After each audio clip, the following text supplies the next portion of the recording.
بله ها بله دلبر، چرا گوشی قطع میکنه؟ آخه میگم منو تیار خیریات جانجوره بگیم برو آرتونو. آخه مگر شماره مردیشته باشه، من مگر بری بگم برو آرتونو. خب بگین دگو که شما رو بشناسه. منو واقعی برو آرتونو میگم. بله بله دلبر.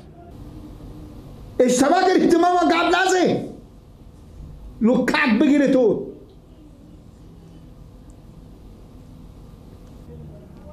چی میگه؟ همین برار ایواز امروز بیان دست خور فاطمه بگیره، میگه نشناختم.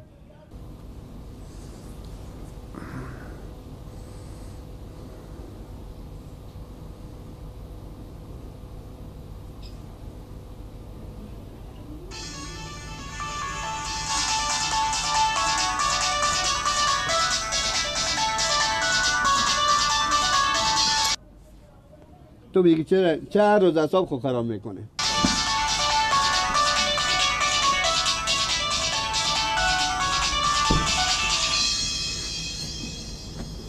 بابا هیچ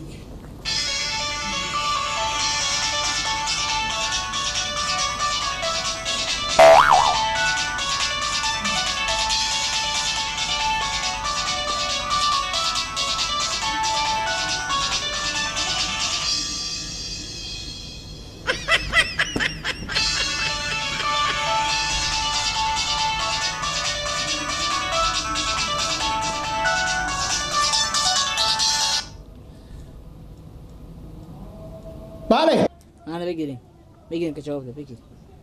بله دلبر. شما کی؟ باز میگه کینیم.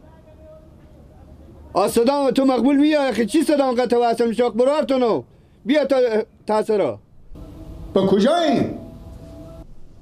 با تاثرا شیشته بیا.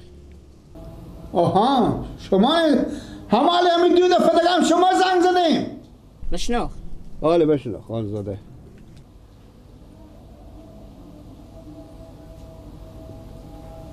برارم با ده دقیقه گفتم من خوب شما اینجا با این عمر براز ما نمیگذارم. چی عجبه.